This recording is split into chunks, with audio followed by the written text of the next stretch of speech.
con el demonio no se dialoga. ¿Y qué dice el demonio? Lo primeritito que dice en la Biblia es una mentira. ¿Por qué les dijo Dios que no coman de ninguno de los árboles del jardín? Entonces la mujer escucha. El primer problema de la pobrecita mujer fue que escuchó. No todo está perdido. Dios anuncia un Salvador que aplastará la cabeza de la serpiente.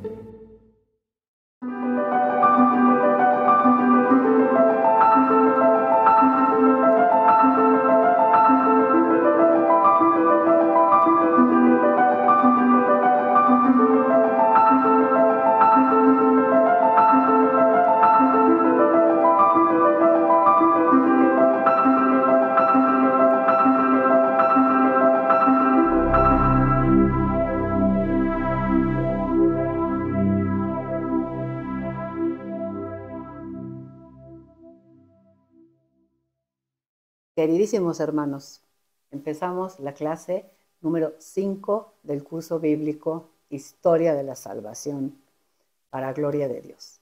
En el nombre del Padre, y del Hijo, y del Espíritu Santo. Amén.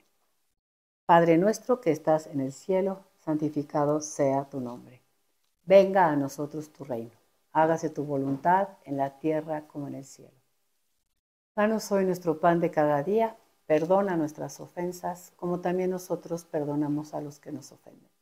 No nos dejes caer en la tentación y líbranos del mal. Dios te salve María, llena eres de gracia, el Señor es contigo. Bendita eres entre todas las mujeres, y bendito es el fruto de tu vientre Jesús. Santa María, Madre de Dios, ruega por nosotros pecadores, ahora y en la hora de nuestra muerte. Amén. Oh Espíritu Santo, don de Dios y fuerza de lo alto, fuente de agua brotante de vida eterna, desciende y mora en nuestros corazones. Haznos verdaderos adoradores del Padre, condúcenos a la plenitud de la verdad y transfórmanos en testigos de Jesús para llevar su nombre hasta los confines de la tierra. Amén. Pues llegamos al capítulo 3 del Génesis, en la clase número 5, y se llama La tentación y la caída. Podríamos decir también la entrada del pecado en el mundo. Pero quiero recalcar que esto no estaba en el plan de Dios. Es decir, a Dios no se le escapaba que el hombre limitado iba a ser probado en su libertad. Pero no es lo que Él quiere. Lo que Él quiere es una naturaleza humana que goce de lo que la teología llama los dones preternaturales, que son la inmortalidad, es decir, no morir, y la impasibilidad, que es no sufrir. Y creo que es algo que está muy inscrito en el corazón del ser humano. Nos cuesta trabajo aceptar que vamos a morir y nos cuesta mucho trabajo también aceptar el sufrimiento. Pero eso no era lo que Dios quería. Él nos creó, como dice en el Génesis 1 y 2. Pero en su infinito amor nos dio la libertad. Y yo pienso, y es una opinión personal, que debe de ser la razón por la cual Dios permite que seamos tentados. Y este capítulo 3 es el capítulo en el que aparece en escena el autor de la tentación. Quiero leer nada más a este propósito el capítulo 2 del libro de la sabiduría, en el versículo 23, que dice así: porque Dios creó al hombre para la inmortalidad y lo hizo a imagen de su mismo ser. Pero la muerte entró en el mundo por envidia del diablo y la experimentan sus secuaces, es decir, los que le hacen caso, ¿no? Había dicho Dios: si comes del árbol de la ciencia del bien y del mal, si quieres ser Dios y te quieres sustraer a tu realidad de criatura, morirás. Vamos a leer el capítulo 3. Y voy a ir versículo por versículo. Los que me conocen saben que es un capítulo que me encanta explicar. Dice: la serpiente era el más astuto de todos los animales del campo que Yahvé Dios había hecho. Primero que nada, la serpiente. No dice el mal, no dice unas, sino la serpiente. En español, la es un artículo determinado que significa para nombrar a un ser específico. La Sagrada Escritura, desde el capítulo 3, presenta al demonio como un ser personal definido, al que identifica con la serpiente. ¿Por qué el autor del Génesis toma la imagen de la serpiente? Quiero leer la nota del capítulo 3, versículo 1. Dice esto. ¿Sirve la serpiente de disfraz a un ser hostil a Dios y enemigo del hombre? ¿Qué es lo que todos los seres de la creación hacen cuando ven una serpiente? ¿Se alejan? Es un ser hostil que aparece como enemigo. Es sabido que la tradición sapiencial y después el Nuevo Testamento y toda la tradición cristiana han reconocido en la serpiente al adversario o tentador, al diablo. ¿Y por qué este animal? Las culturas de alrededor de los israelitas, y yo quisiera pensar también las culturas centroamericanas y latinoamericanas, veneraban a la serpiente como una divinidad. Era tanto el miedo que les generaba que mejor lo tenían como una divinidad y mejor no nos metemos con ella. Pero hay un dato que dice el versículo 1. Es un animal que Yahvé Dios ha hecho. Es criatura de Dios. Y esto es importantísimo. Yo recuerdo cuando empecé a dar clases, di clases en preprimaria y había un cuaderno de trabajo y había un dibujo que tenían que hacer los niños. Y estaba un chiquito aquí y un angelito parado junto a esta orejita y un diablito parado junto a esta orejita. Y le decían al niño, el diablito siempre te va a aconsejar que desobedezcas a Dios y el angelito siempre te va a aconsejar que obedezcas a Dios. Y yo me pongo a pensar y digo, ¿cómo pude dar esa clase? El pobre niño es una pobre persona indefensa que está a merced de dos fuerzas iguales, porque una está a esta altura y otra está a esta altura. Inconscientemente hablamos de Dios como el bien y del diablo como el mal, pero inconscientemente los pongo al mismo nivel. Y la sorpresota que nos da la Biblia es para nada. Dios está acá y el demonio es un punto. Es una criatura de Dios. ¿Es un misterio para nosotros su existencia? Sí. ¿Es un misterio para nosotros por qué Dios le permite actuar? Sí. Pero lo que la Biblia dice es criatura de Dios, no se manda solo. Si actúa, si existe, es porque Dios lo ha creado, pero no es ni del tamaño de Dios, ni de la sapiencia de Dios, al contrario, eso es lo que Él quisiera hacer. Vean lo que ha enseñado el versículo 1, ¿de acuerdo? Luego dice, y la serpiente le dijo a la mujer, y lo primero que le dice es una mentira, le dice, ¿cómo os ha dicho Dios que no comáis de ninguno de los árboles del jardín?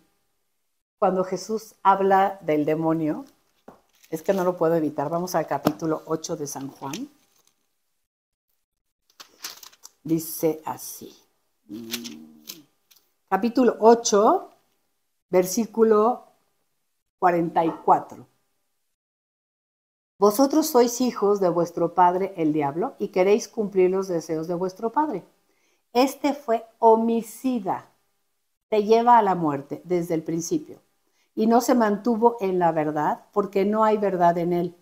Cuando dice la mentira, dice lo que le sale de dentro porque es mentiroso y padre de la mentira.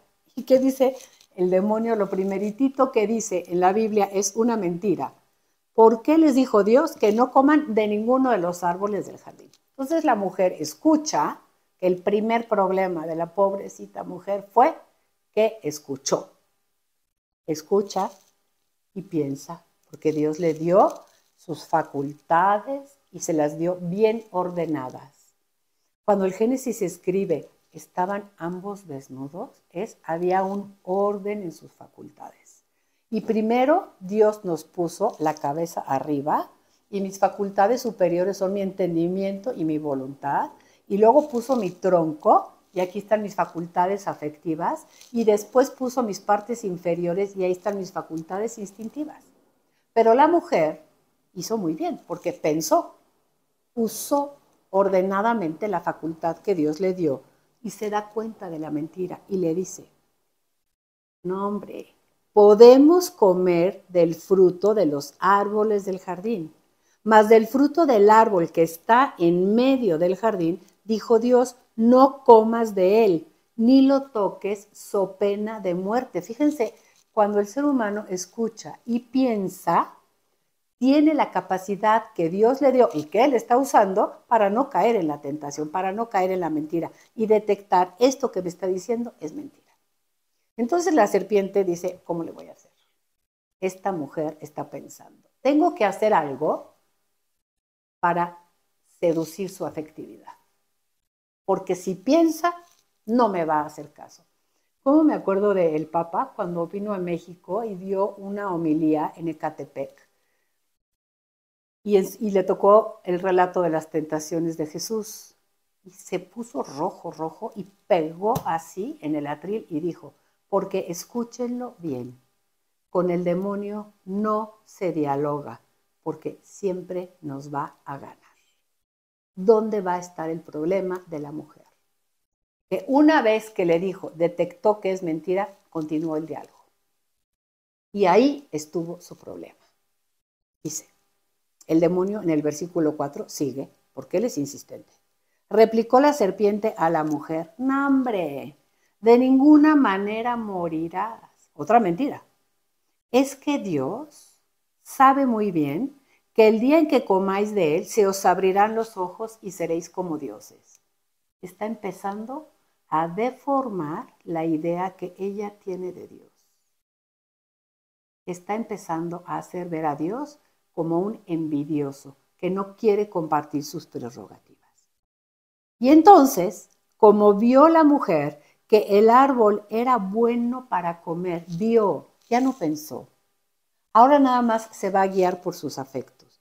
Vio que el árbol era bueno para comer, apetecible a la vista y excelente para lograr sabiduría. ¿Qué hizo? Tomó del fruto y comió. Y después le dio también a su marido, que igualmente comió. ¿Para qué había creado Dios a la mujer? Para ser el Eser Kenegdo del hombre, su ayuda complementaria, alguien como frente a él. El demonio, desde el principio de la revelación, es presentado como el que cambia no solamente la percepción que el hombre tiene de Dios, sino la relación de la pareja humana. Sí, Dios había creado a la mujer para hacer la ayuda complementaria del hombre.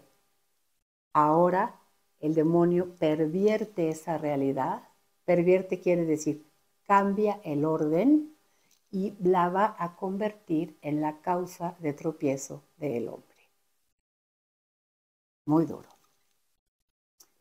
Versículo 7.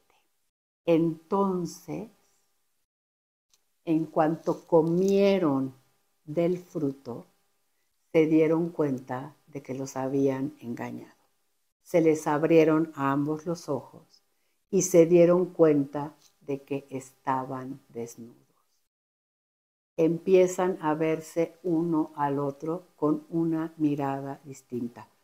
Como podríamos decir, como una imagen desordenada, ¿sí? Como empezamos a ver cómo el autor del Génesis nos enseña cómo empieza el desorden en aquella creación tan armoniosa que Dios había hecho.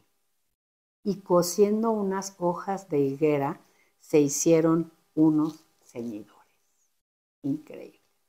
Bueno, ¿dónde estuvo el problema? En el diálogo con la serpiente. Cuando Jesús es tentado en el desierto, no dialoga con Satanás. le contesta con una palabra de la Escritura. De ahí saca su fuerza, pero no entra en diálogo. Le contesta con una palabra de la Escritura y le da una orden. Yo sí sé quién eres. Vete, no voy a caer. Eva, que tenía que haber sido el soporte del hombre, se convierte en la imagen, en la causa de su caída. Es contrario totalmente al plan de Dios. Lo que el demonio quiere siempre es ir en contra del plan de Dios. Todo lo quiere hacer al revés. ¿Y qué pasó? Es que este pedacito me llena de ternura. Es tan bueno Dios, porque no podemos olvidar que Él inspiró a los autores de la Biblia. Es tan bueno que aparece como un bonachón, ¿sí? Como que todo esto que pasó en el paraíso, Él no se dio cuenta. Y me gusta mucho porque toda la Biblia nos habla de cuál es la actitud de Dios delante del hombre pecador. Dios no tiene delante del hombre pecador la actitud que tiene el mundo. El mundo, cuando tú cometes un error, cuando eres pecador, te dice, eres malo, te retiro el habla, te saco de mi círculo, ya no quiero saber nada de ti. Y Dios no tiene esa actitud con el pecador. Aparentemente no se da cuenta de lo que pasó. Y en lugar de ser a lo mejor como otros dioses que bajaban y echaban un rayo fulminante para acabar con el pecador, Dios respeta la creación como ha salido de sus manos y va a llevar al hombre a un proceso de reflexión sobre lo que hizo. Porque solamente cuando me doy cuenta de lo que hice mal, lo puedo cambiar. Es que es una cosa espectacular de Dios. Entonces, yo me lo quiero imaginar así, como que están Adán y Eva ahí en el paraíso, ¿no? Acaban de ver la falta, se comieron el fruto, no fueron como dioses, siguen exactamente igual, la mentira quedó totalmente evidenciada. ¿Y qué va a hacer el buen Dios ahora? Vamos a leer el versículo 8. Dice así.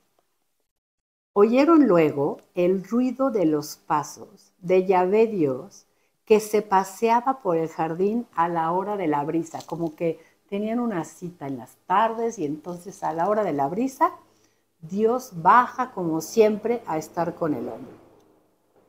Y el hombre y su mujer se ocultaron a la vista de Yahvé Dios por entre los árboles del jardín. ¿Qué es lo primero que hace un niñito cuando rompe el jarrón de la sala porque entró a la sala sin permiso? Se esconde. La primera reacción ante nuestro pecado es querer ocultarme de Dios, alejarme de Dios, que no me vea. Y entonces Dios dice que no los ha visto. Es que me cae, de verdad, es un relato lleno del amor misericordioso de Dios. Dice Oseas, ¿cómo no ha de faltarme ternura para ti, Israel? Es un Dios que mira al hombre con misericordia.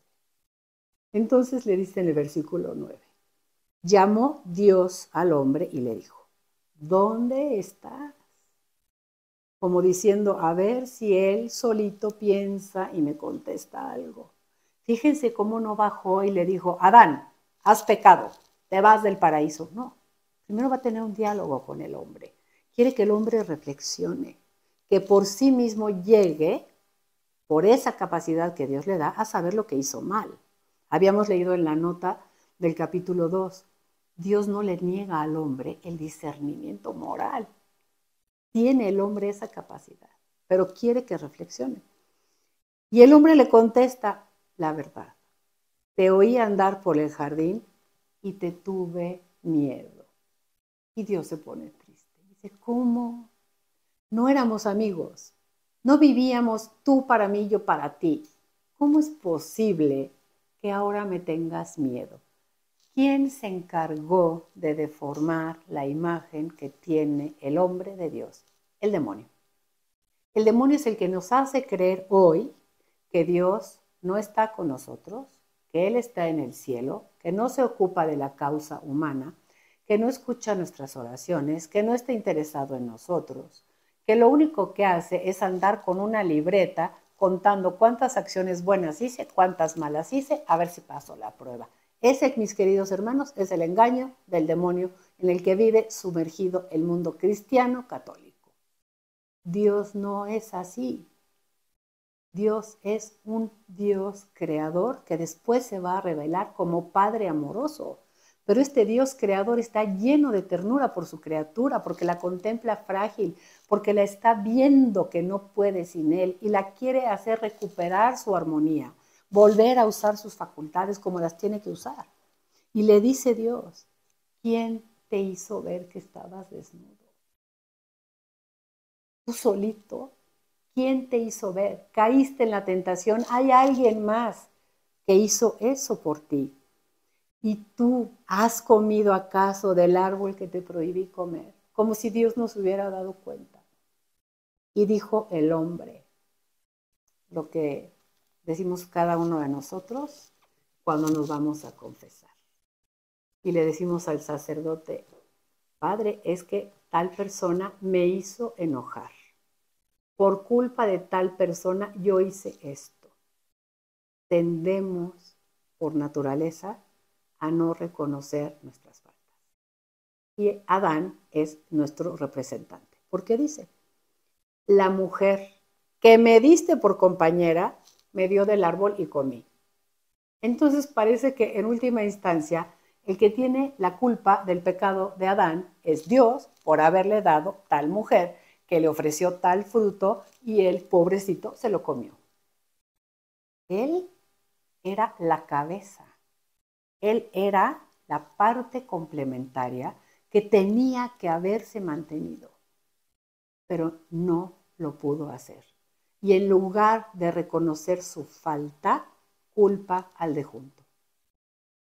Porque hay eso en el ser humano, como que si todos cometemos el mismo pecado, entonces yo ya no me siento tan mal, ya no soy tan culpable. ¿Cómo nos cuesta trabajo reconocer nuestro pecado? Y cómo por eso me gusta pensar cuando nos enseñan en la catequesis los pasos de la confesión, cómo nos dicen, primero que nada, un examencito de conciencia. Piensa lo que hiciste. Porque si no lo pienso, no lo hago mío y entonces no lo puedo cambiar. Y Adán le dijo, la culpa la tiene la mujer y tú me la diste. Entonces, Dios, sin enojarse, sigue en este diálogo con la pareja humana, va con la mujer y le dice, ¿por qué lo hiciste? Y ella, que también pertenece al género humano, tiene que buscar un culpable.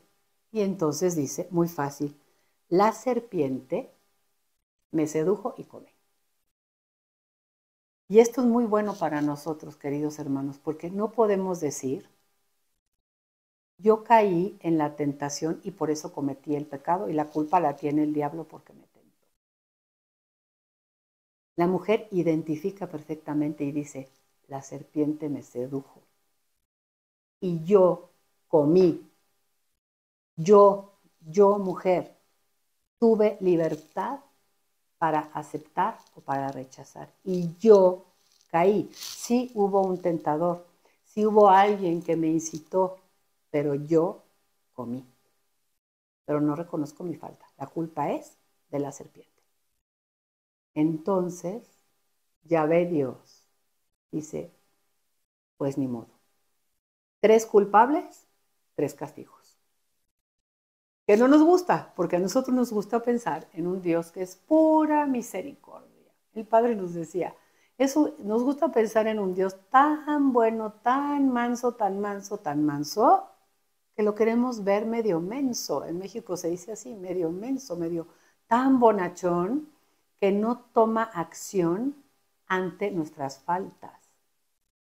El mismo Job un día va a ser muy chistoso y le va a decir a Dios, en buen plan, Señor, si tú eres tan grande y tan poderoso, ¿qué te afecta a mi pobre pecado?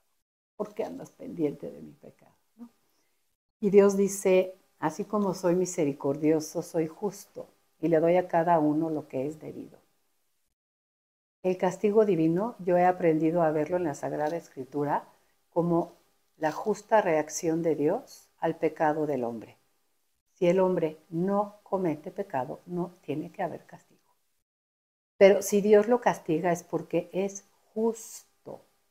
¿Qué nos enseñaba nuestro catecismo de la Iglesia Católica el primer día? Dios quiere que todos los hombres se salven. Él quiere que yo regrese a gozar de su vida bienaventurada. Y me pone un camino. Pero si yo me salgo de ese camino y Él no me regresa, me voy a perder, me voy a morir en mi pecado.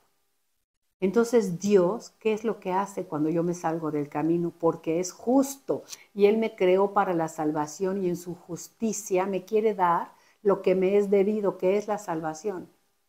Pues me manda avisos y me pregunta, ¿y qué hiciste? Y me pongo a pensar y no escucho las advertencias y las invitaciones a la conversión. Y entonces llega un día en que Dios, en una imagen que voy a usar, nos toma, nos agarra así casi de los pelos y nos regresa al buen camino. Y ese, mis hermanos, es nuestro castigo. Va a decir la epístola a los hebreos: sufrís para corrección vuestra, pues Dios os trata como hijos. ¿Y qué padre no corrige a su hijo? Lo que pasa es que a nosotros no nos gusta esa palabra del castigo. Pero Dios dice, aquí hubo 3 culpables, voy a ejercer 3 castigos. Primero, a la serpiente le dice, por haber hecho esto, maldita seas entre todas las bestias y entre todos los animales del campo. Sobre tu vientre caminarás y polvo comerás todos los días de tu vida. Es decir, la humillación. La serpiente, el demonio, es el ser más soberbio que hay y su castigo es ser constantemente humillado. Segundo, enemistad pondré entre ti y la mujer. La mujer es Eva, es la madre de todos los vivientes, va a decir más adelante el capítulo 3.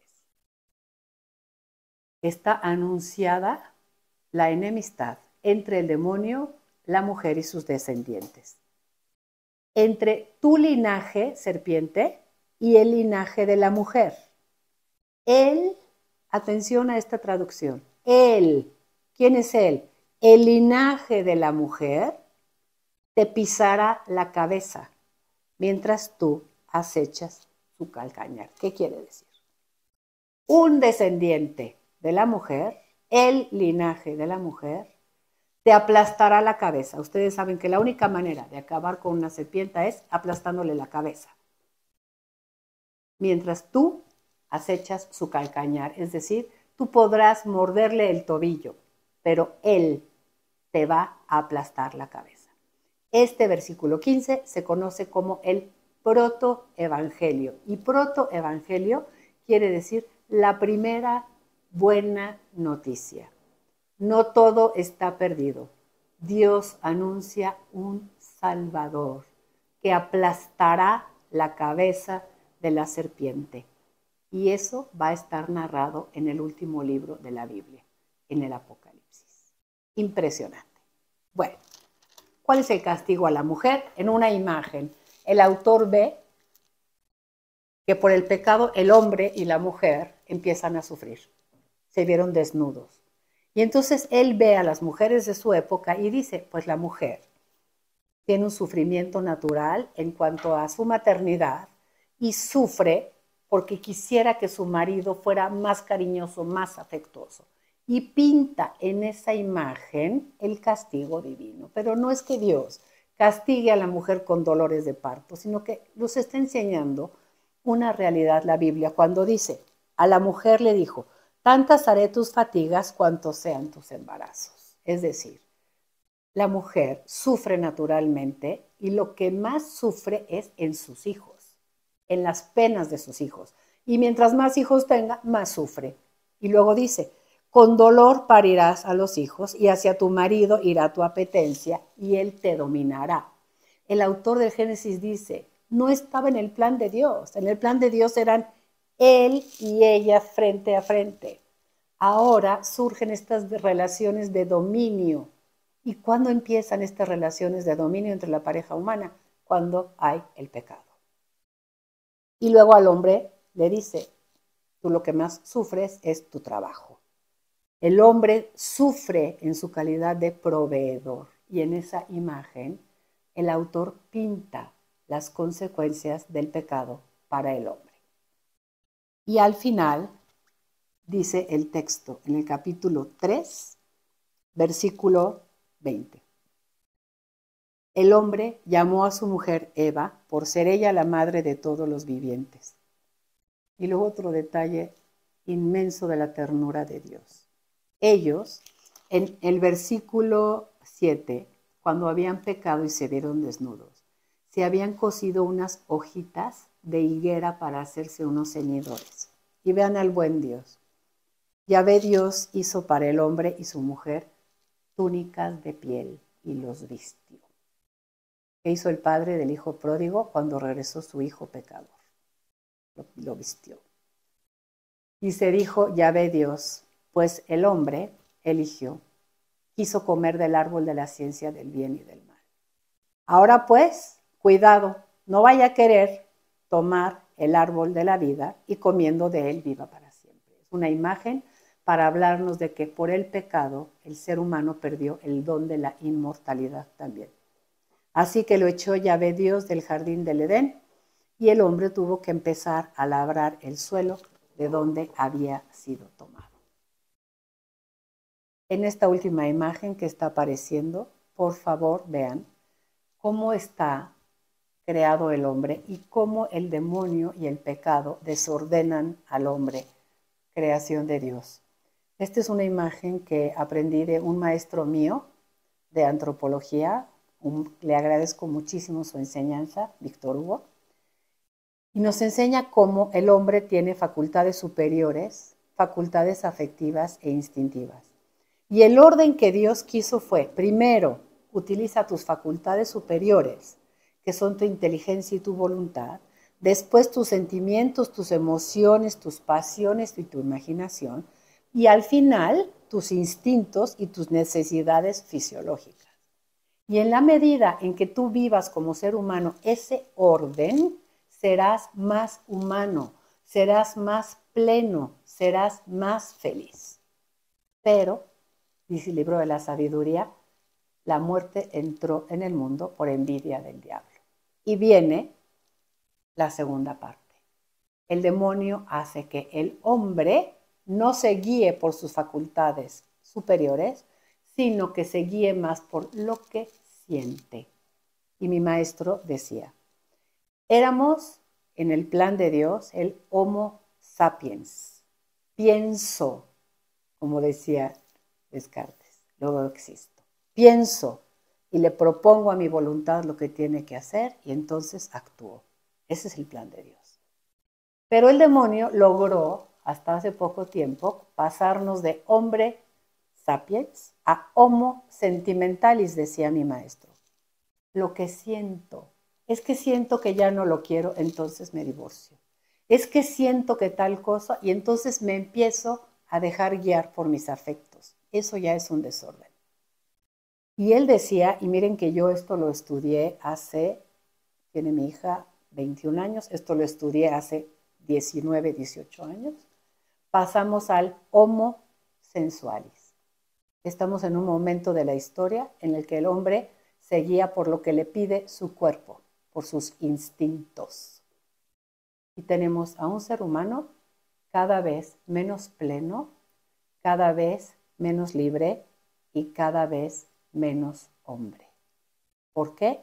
Porque el demonio desordenó sus facultades y nos hemos vuelto esclavos de nuestros instintos. Pero eso no nos desanima, porque el capítulo 3, en el versículo 15, nos dio una buena noticia. Eso no es la palabra final del plan de Dios. Hay un Salvador prometido. Tendremos que recorrer toda esta historia de la salvación para encontrarlo en Jesús de Nazaret, el Hijo de Dios.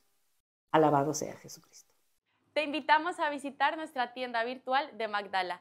Allí encontrarás productos especiales de Tierra Santa. Y recuerda que con tu compra apoyas toda la misión de Magdala. El enlace lo vas a encontrar en la descripción del video. Te esperamos.